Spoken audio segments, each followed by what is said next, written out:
delivering the world to your doorstep. From breaking news to in-depth features, from politics to culture, from science to sports. Welcome to SNN Primetime News with Kennedy Lucas Patterson.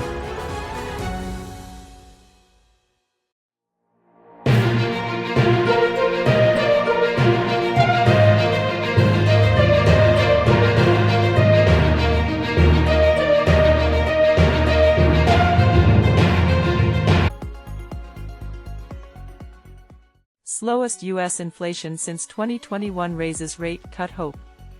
Consumer prices in the U.S. rose at the slowest pace in more than 3 years last month, bolstering the case for the central bank to start cutting interest rates.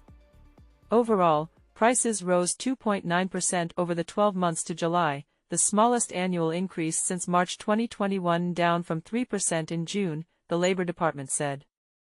The monthly inflation report was being closely watched after signs of weaker-than-expected jobs growth in July sparked stock market turmoil and recession fears earlier this month.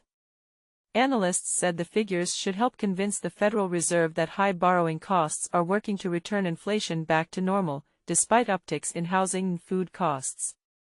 The Federal Reserve has held its key lending rate at 5.3%, a roughly two-decade high, since July 2023, a move that has hit the public in the form of higher rates for mortgages, credit cards, and other loans. By keeping rates high, the bank is hoping to discourage borrowing and cool the demand pressures that were helping drive up prices of homes, cars, and other items. But the central bank is under pressure to cut rates as inflation, which tracks the pace of price increases, has started to move closer to its 2% target rate, helped by lower oil prices and resolution of COVID-era supply chain crunches. The three major stock indexes in the U.S. were little changed after the report, which came in roughly as expected. Julian Howard, chief multi-asset investment strategist at JM Investments, said a rate cut in September now looked all but certain. But he said he thought the Fed would remain cautious about signaling the path ahead, pointing to last month's uptick in inflation in the UK, where the Bank of England recently cut rates. While the UK's higher than 2% figure was to an extent expected, it is still slightly jarring when inflation comes in higher than the target after a recent rate cut, he said. Whatever the Fed does in September, it will be very keen to convey ongoing data dependency from one meeting to the next, rather than setting out a trajectory that might fail to materialize. Inflation in the U.S. has already receded significantly since June 2022, when it hit 9.1%. Over the past year, prices for appliances and cars have fallen, along with prices for other items such as airline tickets and furniture. Petrol prices, a key determinant of economic sentiment in the U.S., have dropped 2.2%. But rising prices for household staples such as groceries have kept political pressure on the White House during a presidential election year, weighing on Democrats. Housing has accounted for more than 70% of inflation over the past year, as rents jumped more than 5%. Grocery prices also rose 1.1%, while car insurance has soared more than 18%. In a statement, President Joe Biden said the report showed progress fighting inflation and lowering costs for American households, while the Trump campaign focused on the 20% rise in prices since 2021, calling the phenomenon Kamalanomics, after election rival Vice President Kamala Harris. On Wall Street, the figures left investors divided about how much the Fed should cut rates in September, whether by 0.25 percentage points or more. Wells Fargo analysts said they were betting on the Fed moving more aggressively to cut rates, despite the acceleration in rents in July. Through the seesaw ride of recent monthly prints, the moderation in core inflation has broadened beyond goods, with services inflation, most notably housing, also cooling over the past year, economists led by Sarah House wrote. The continued steady slowdown in inflation, when paired with the rise in the unemployment rate and deterioration in other labor market indicators, leads us to believe the Fed will want to move quickly.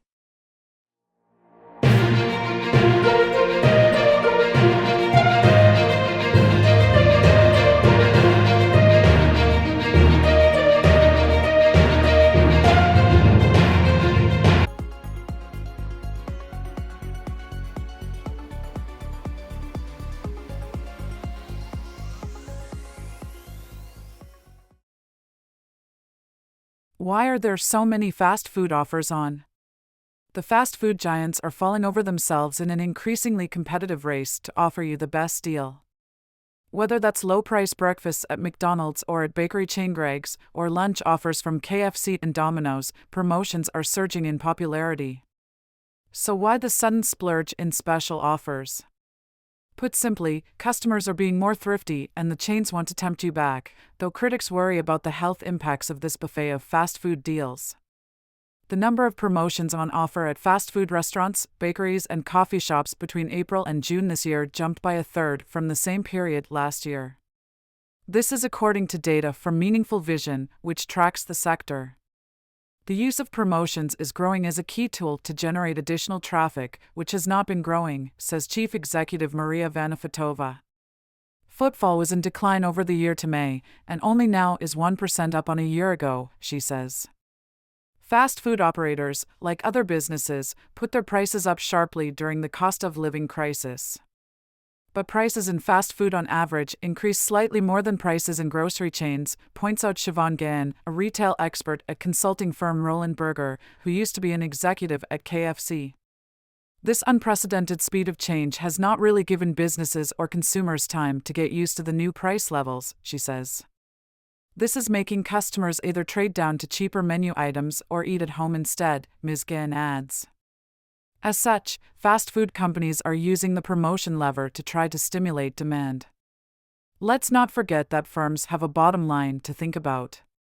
McDonald's saw its first fall in sales since the pandemic in the second quarter of this year, forcing the company into a comprehensive rethink of pricing. It used to be quite good value, but is now seen as quite expensive, says independent retail expert Claire Bailey, whose first job was working in a McDonald's. She says you can have a sit-down plated meal in a pub for not much more than a meal deal from a fast food chain. But there are reasons the sector has had to put prices up, she says. High energy costs, packaging costs, the increase in the minimum wage for staff, and in McDonald's case, the commitment to locally source its beef, have all played a part.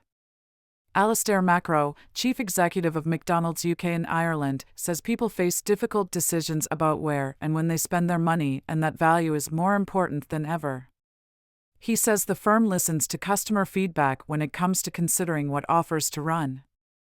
Our 3 for £3 deal first ran at the end of the month, when our customers tell us they need help most, and across school half-terms, allowing more families to come together for a meal out. We heard it worked, so we have just brought it back to coincide with school summer holidays.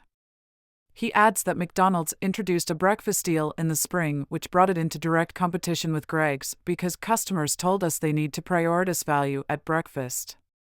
That deal has also been brought back for a limited period. Maria Vanafitova says lunches have become particularly competitive. For example, KFC launched a £5.49 lunch deal in March, which gets you a fried chicken wrap, side and drink. A month later, Domino's revealed its lunchtime £4 cheeky little pizza, and Pizza Hut and TGI Fridays have also recently joined the mix. However, while these chains say they are seeking to offer value for money to their customers, Catherine Jenner, director of the Obesity Health Alliance, is cynical and worries about the health impact. Multi-buy offers are not designed to save people money. Companies are not doing them to be nice, she says.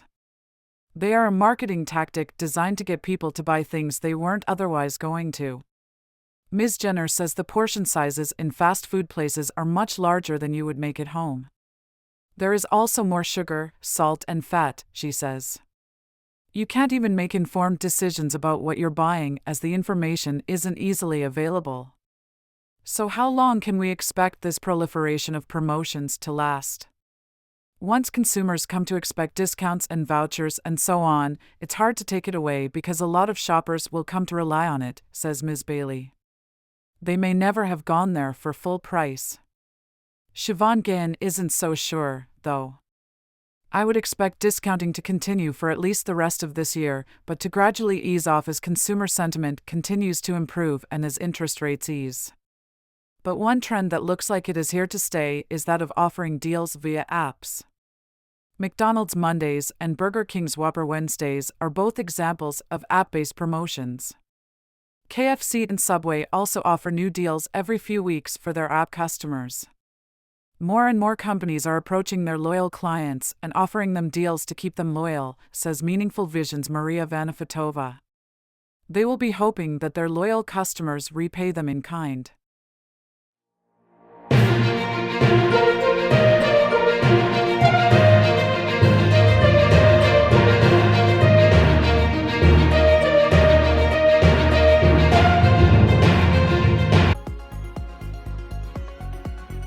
Squad member Ilhan Omar holds off primary challenge. Democratic Congresswoman Ilhan Omar has fended off a primary election challenge in Minnesota, avoiding a fate met by other members of her political squad. Ms. Omar faced 3 challengers in the primary contest to determine the party's nominee, and will now continue on to the November election in the state's solidly Democratic-leaning 5th District. The race had been closely watched after successful primary challengers elsewhere took down 2 fellow members of the squad, a group of progressive Democrats who have been among the most vocal critics in Congress of Israel's war in Gaza. "We run the politics of joy," Ms. Omar told supporters on Tuesday. She went on to say this was a case of fighting for healthcare, housing, and for a peaceful and equitable world. Hers was one of several primary races on Tuesday in Connecticut, Wisconsin and Vermont, as well as Minnesota. Democratic Senator Amy Klobuchar also won her own primary in Minnesota. Ms. Omar won her contest with more than 67,000 votes, or 56% of the overall share, according to tallies reported by U.S. outlets, which say 99% of votes have been counted. Coming second was Don Samuels, a former member of the Minneapolis City Council who also narrowly lost to Ms. Omar in 2022. He received just under 43% of the votes this time and said he was very disappointed. Earlier this month, fellow squad member Cori Bush of Missouri lost her primary race, and in June, Jamal Bowman in New York was also defeated, both after pro-Israel groups poured millions into those races backing other Democrats. The pair were elected in 2020 amid a year marked by racial justice protests after the killing in Minneapolis of George Floyd, an unarmed black man. Ms. Omar did not suffer the same downfall as her political peers. A so-called super PAC operated by the pro-Israel group American Israel Public Affairs Committee appears to have stayed out of her race. It had spent millions in races against Mr. Bowman and Ms. Bush, according to data from Open Secrets, which tracks money in politics. Super PACs are independent political action committees that can raise unlimited amounts of money to support an election candidate. The Intercept reported on Sunday that a last-minute effort by wealthy pro-Israel donors raised 6-figure sums to help Mr. Samuels. But opinion polls had been suggesting Ms. Omar would fend off the challenge. One internal poll taken last month reportedly indicated she was ahead by 30 points. Ms. Omar has received help on the campaign trail from Progressive Senator Bernie Sanders and Vice President Kamala Harris, who is running for president. Ms. Omar, who was born in Somalia, is one of the first Muslims to be elected to the U.S. Congress. She had been an outspoken critic of Israel even before the war in Gaza. She was removed by the Republican-controlled House from the House Foreign Affairs Committee in February 2023 over a number of comments she had made about Israel. Democrats and Ms. Omar said at the time it was revenge, after 2 Republicans were ousted from committees in 2020 when Democrats held a House majority. In 2019, Ms. Omar seemed to suggest that Israel demanded allegiance from American lawmakers and that any criticism is viewed was anti-Semitic. She implied money was behind the support for Israel. Ms. Omar apologized for those remarks.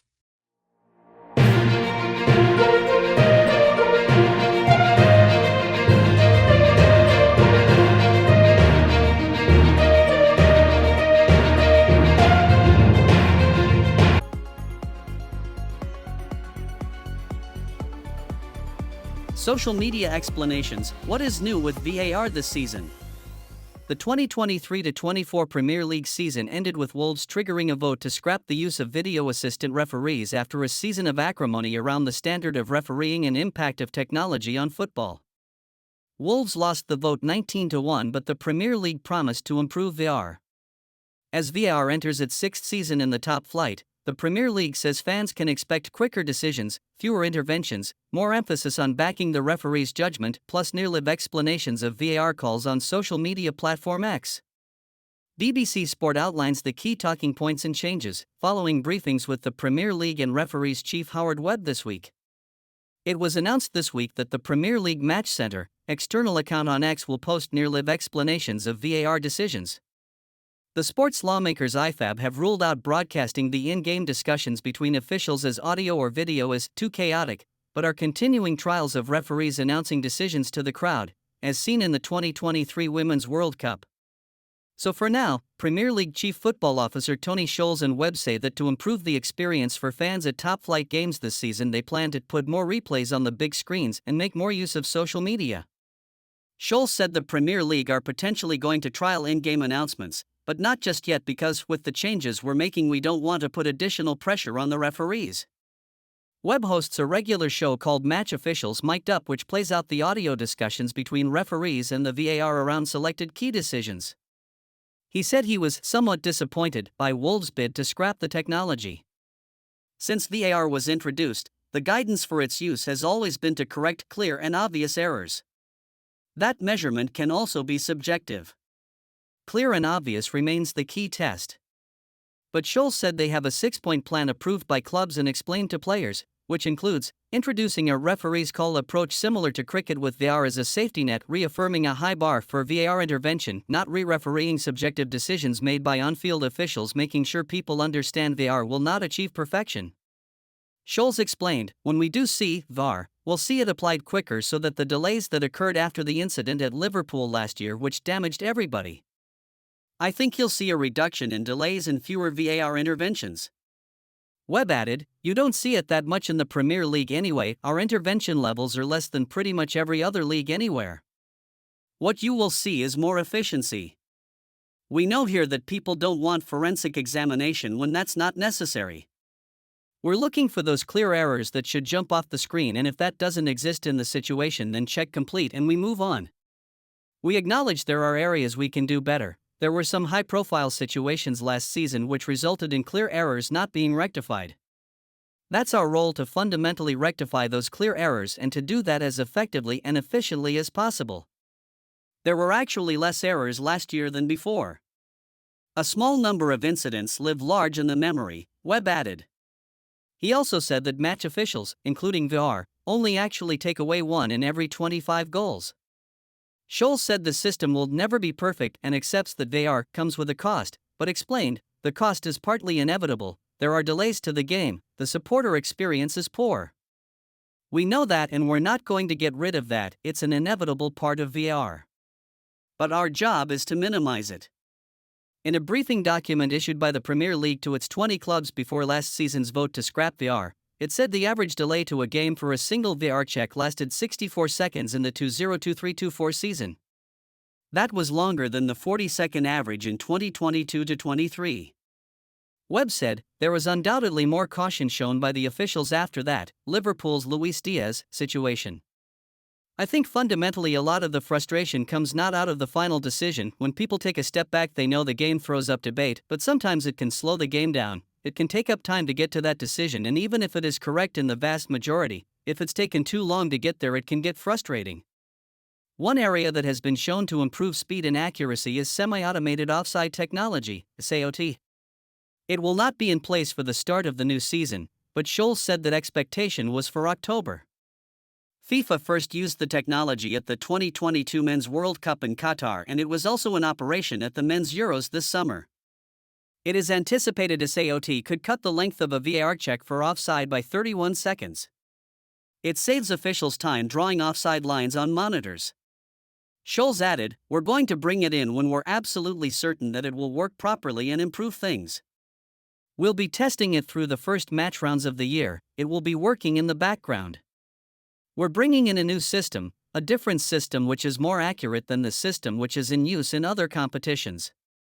Scholes said an independent survey commissioned by the Premier League, with 1,300 respondents, showed 4 out of 5 want to keep VAR.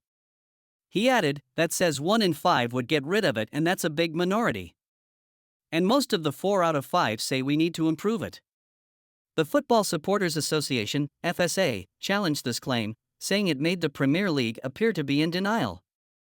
The FSA said its own research on VAR has shown it is deeply unpopular with match-going fans. Premier League sources told BBC Sport it is willing to share details of the survey with the FSA, that it is not complacent about the results, and is focused on the 1 in 5 fans who want to get rid of VAR. BBC Sport understands only 1 in 10 of the match-going attendees said they would keep VAR in its current form. BBC Sport understands the Premier League has used the summer break to speak to clubs and managers about the impact of public criticism of VAR undermining the game, and that there will be a new focus on regulating these public comments. Sources told BBC Sport the Premier League felt it became too easy to blame VAR as a deflection. On the pitch, there were 12 manager touchline bans last season, up from 3 the season before, and 106 technical area yellow cards, up from 35. Off the pitch, there were several flashpoints around VAR last season.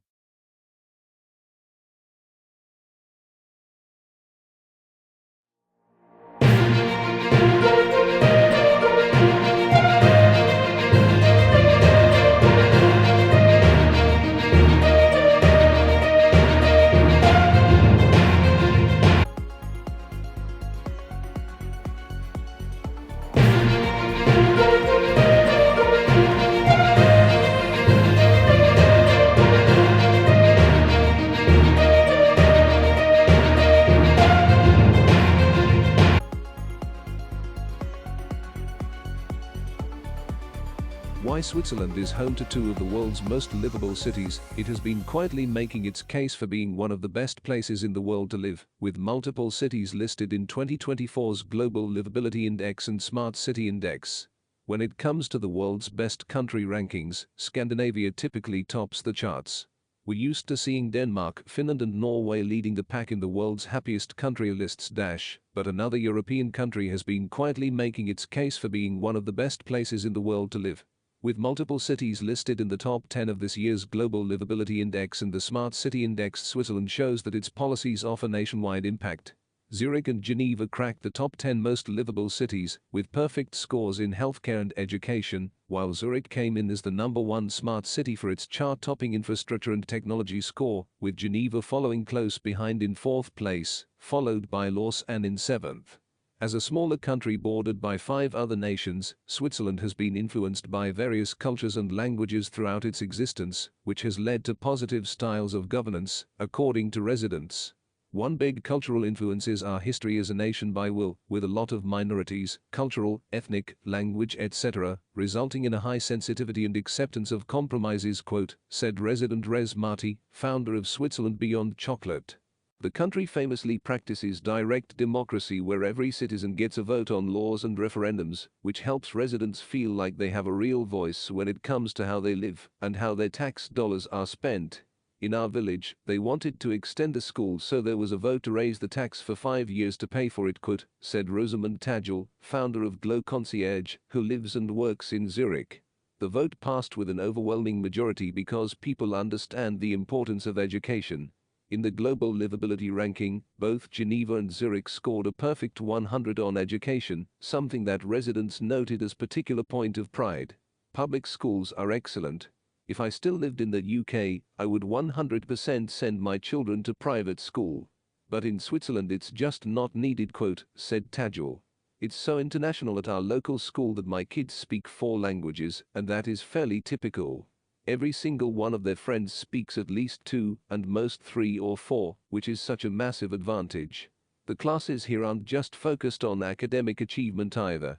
Skills for life and work are also taught and graded. The curriculum includes social competencies, independence, self-organization and respectful conduct, said Barbara Rose Collins, originally from Sydney, Australia, who lives in Kusnacht, a small lakeside town at the edge of Zurich. All of these are separately assessed on school reports and carry equal weighting to academic results during progression decisions. A strong sense of security and safety across Switzerland means kids walk to and from school as early as age 4, perhaps no surprise, as the Swiss cities ranked highly in the stability, culture and environment parts of the indexes. Tadgel notes that she loves the fact that her kids can run off to play with their friends, knowing they will return safely and magically appear by sundown. Of course there is crime like in any country, but the stats in Switzerland are one of the lowest in the world, she said. People still leave their doors unlocked outside of the cities when popping out. And popping out they do. Social and family life are prioritized here, which can lead to a slower pace of life. When you enter Switzerland, you turn your watch back about 60 years and hit the slow-mo button on your remote, quote, said Collins. Nobody is in a rush. Rushing is considered something done by people who are disorganized. Everyone goes for their daily walks. Fixed working hours are practically a religion, no long commutes, few traffic jams, and people take time to sit down to eat and drink with scarce takeaway options. This also comes across as a healthy respect for farming and the food supply, with traffic often coming to a halt to let animals walk down the street or allow a tractor to pass. Main streets might be closed during the morning commute for workers to plant seasonal flowers and update roadside landscaping, but that job is viewed just as important as anyone else's role, according to Collins. Switzerland also lucks out thanks to its naturally beautiful landscape that's painted with rivers, lakes and the imposing Alps, covering 60% of the country's whole surface area. With high scores in culture and environment in the livability index, Swiss cities' proximity to nature contributes highly to residents' sense of happiness, especially since governmental and cultural norms allow ample time and space to enjoy it. Switzerland recognizes that contact with nature is essential for well-being, and this concept is factored into planning of cities and living spaces, quote, said Collins. Forests reach all the way to and into the city, and natural rivers and streams run through the city rather than being diverted, so everyone can always access nature. As one example, a viral TikTok by American DJ Diplo recently pointed to how the residents of Basel commute to work by jumping in the Rhine River and floating downstream, using a floatable bag for their clothes to change into at the end. Residents of other cities also bask in the accessibility of the outdoors.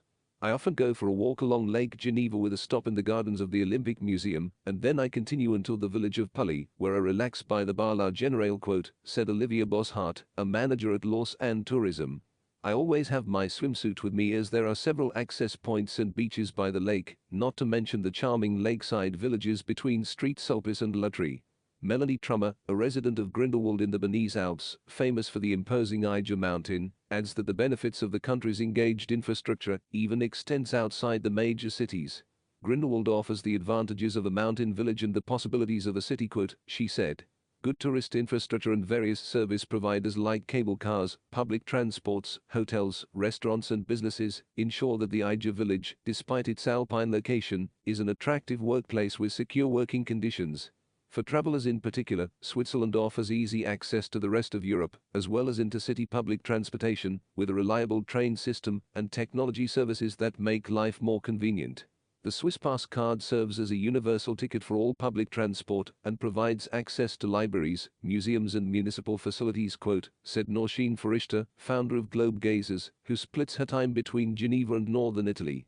You can even use it as a digital identity card. She also notes that cities across Switzerland are testing self-driving vehicles, a project that is being managed countrywide via the Swiss Association for Autonomous Mobility. The platform aims to lead on the issues of regulation, social acceptance and technology to further help residents more easily access transportation. 13 test projects and vehicles have already been completed across cities like Bern and Zurich, with 11 more currently underway. Residents consider Switzerland's relatively small size a major strength with no destination too far or remote. Personally, I like how close everything is.